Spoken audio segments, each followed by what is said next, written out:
ஆண்டவராகிய இயேசு கிறிஸ்துவின் நாமத்தில் காலை வாழ்த்துக்கள். இன்றைய மன்னா, நீ உண்மையோடும் நியாயத்தோடும் நீதியோடும் கர்த்தருடைய ஜீவனை கொண்டு ஆணையிடுவாய். புறஜாதிகளும் அவருக்குள் ஆசீர்வதிக்கப்பட்டு அவருக்குள் மேன்மை பாராட்டுவார்கள். எரேமியா 4:2. எரேமியா தீர்க்கதரிசி மூலமாக இஸ்ரவேல் மக்களை பார்த்து தனிப்பட்ட முறையிலும் மொத்தமாகவும் எல்லாருக்கும் ஒரு காரியத்தை சொல்கிறார். ஆண்டவர் சொல்லுகிறதை அவர் சொல்கிறார். இஸ்ரவேலே நீ திரும்பு. முதல் வசனம், இஸ்ரவேலே நீ திரும்புகிறதற்கு மனதாயிருந்தால் என்னிடத்தில் திரும்பு என்று கர்த்தர் சொல்லுகிறார். நீ உன் அருவருப்புகளை என் பார்வையினின்று அகற்றிவிட்டால் இனி நீ அலைந்து திரிவதில்லை. எவ்வளோ திட்டமும் தெளிவுமா ஆண்டவர் சொல்கிறாரு. அது மட்டும் இல்லை, நீ உண்மையோடும் நியாயத்தோடும் நீதியோடும் கர்த்தருடைய ஜீவனை கொண்டு ஆணையிடுவாய்.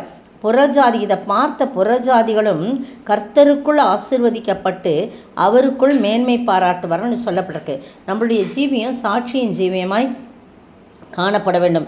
நாம் ஆண்டவரிடத்திலே மனம் திரும்பி ஆண்டவருடைய பார்வையிலே எல்லா பொல்லாப்பையும் விட்டு அகற்றி உண்மையோடும் நியாயத்தோடும் நீதியோடும் வாழும் பொழுது, கர்த்தருக்குள் வாழும்போது புறஜாதிகளும் என்ன செய்வாங்களாம், கர்த்தருக்குள் ஆசீர்வதிக்கப்பட்டு அதை பார்ப்பாங்க. நம்மளை சுற்றி இருக்க பார்ப்பாங்க, இவங்க எப்படி இருக்கிறாங்களே அப்படின்னு சொல்லிட்டு அவர்களும் ஆசீர்வதிக்கப்பட்டு அவர்களும் மேன்மை பாராட்டுவார்கள் கர்த்தருக்குள் என்று சொல்லப்பட்டிருக்கிறது. நீங்களும் நானும் இந்த உலகத்தில் வாழும் பொழுது, மற்றவர்கள் மத்தியிலே நாம் வாழும் பொழுது சாட்சியாய் வாழ கற்றுக்கொள்ள வேண்டும். மற்றவர்களுக்கு முன்பாக நாம் சாட்சியற்ற ஜீவியம் ஜீவிப்போம் சொன்னால், என்ன இவங்க கிறிஸ்தவங்களாக இருக்கிறாங்களே, இப்படி இருக்கிறாங்களே அப்படின்னு சொல்லிட்டு கிறிஸ்தவர்களாய் இருக்கிறார்கள்னு சொல்லி கிறிஸ்துவே நம்ம மட்டுப்படுத்துகிறவர்களாய் காணப்படுவோம். அப்படி அல்லாதபடி இவர்கள் கிறிஸ்தவர்கள், இவர்களிடத்திலே போனால், இவர்களை பார்த்தா உண்மையாகவே அவர்கள் உண்மையோடும் நீதியோடும் நியாயத்தோடும் காரியங்கள்லாம் செய்வாங்க அப்படின்னு நம்மை பார்த்து ஜனங்கள் சொல்ல வேண்டும். அப்படிப்பட்ட சாட்சியுள்ள ஜீவியம் ஜீவிக்க வேண்டும் தான் ஆண்டவர் விரும்புகிறார். அதை தான் எரேமியா தீர்க்கன் மூலமாக ஆண்டவர் சொல்கிறார்.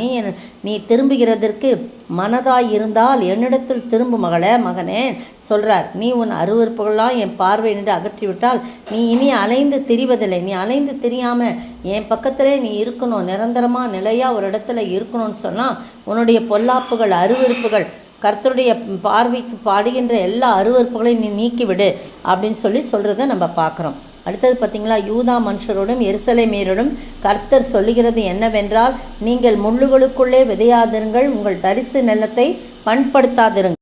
கர்த்தருடைய வார்த்தை விதைக்கப்படும் போது அது முள்ளுகளுக்குள்ளே விதைத்தா, அந்த முள்ளுகள்னால் உலக கவலைகள். நம்ம விதைக்கிற அவனுடைய பூமையை நம்ம பார்க்கும்போது சில விதைகள் முள்ளுகளுக்குள்ளே விழும்போது அது நல்லா வளராமல் இருக்கும். ஆனால் உலக கவலைகளால் நெருக்கப்பட்டு அது வளராமல் போயிடும். அதுபோல தான் நீ முள்ளுகளுக்குள்ளே விதைக்காத, உங்கள் தரிசு நிலத்தை நீ பண்படுத்தி, அதுக்கேற்ற தரிசு நிலம் நம்முடைய இருதயம் என்னும் நிலத்தை நம்ம பண்படுத்தி அந்த விதைகள் நமக்குள்ளாக வளரும்படியாக, அந்த வார்த்தை கர்த்தருக்குள் வளரும்படியாக அதை பண்படுத்துங்கள்னு சொல்லப்பட்டிருக்குது. இந்த அருமையான வேளையில் நீங்களும் நானும் கர்த்தருடைய வார்த்தைகள் நம்முடைய இருதயத்தில் வைத்து உண்மையோடும் நியாயத்தோடும் நீதியோடும் வாழ நினைக்கும் போது புறஜாதிகள் அதை பார்த்து அவர்களும் கர்த்தருக்குள் ஆசீர்வதிக்கப்படுவார்கள்.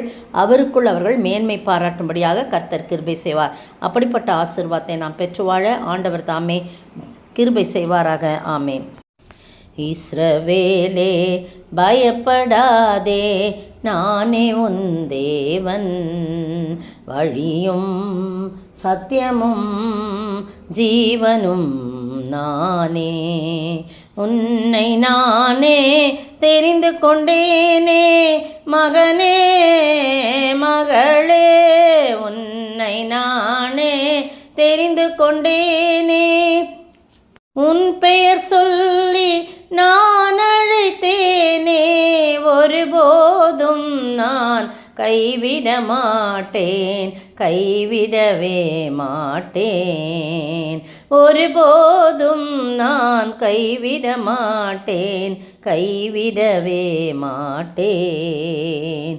வழியும் சத்தியமும் ஜீவனும் நானே. ஸ்தோத்திரிக்கிற ஆண்டவரே, துதிக்கிற ராஜா, நீரே வழியும் சத்தியம் ஜீவனுமானவர். நீர் எங்களை பார்த்து சொல்கிறீங்க, என் இடத்துல திரும்பு, உன்னுடைய சீர்கேடுகள் பொல்லாப்பெல்லாம் என்னை விட்டு அகற்றி விட்டால் நீ இனி அலைந்து திரிவதில்லைன்னு சொல்கிறீங்க. உண்மையோட நியாயத்தோட நீதியோடு நாங்கள் நடக்கும்போது புறஜாதிகளும் ஆண்டவரே உமக்குள்ளாக ஆசீர்வதிக்கப்பட்டு அவர்கள் உமக்குள்ளாக மேன்மை பாராட்டுன்னு சொல்லப்பட்டிருக்கு. மற்றவர்களுக்கு முன்பாக புறஜாதிகளுக்கு முன்பாக நாங்கள் சாட்சியாய் வாழ நீர் கிருபை செய்வனுமாய் ஜெபிக்கிறோம். சாட்சியற்ற ஜீவியை நடத்தி அதன் மூலமாக உம்முடைய நாமத்தை தூஷிப்பதற்கு நாங்கள் ஒரு வழிகாட்டியாய் இல்லாதபடி ஆண்டவரே கர்த்தருக்குள் அநேகரை வழிநடத்தும் கருவிகளாய் வாழ நீர் உதவி செய்ய வேண்டும் என்று கர்த்தரும் மீட்பரும் ராஜாவுமாகிய இயேசு கிறிஸ்துவின் விலையேறப்பட்ட நாமத்தில் ஜெபிக்கிறேன் பிதாவே, ஆமேன்.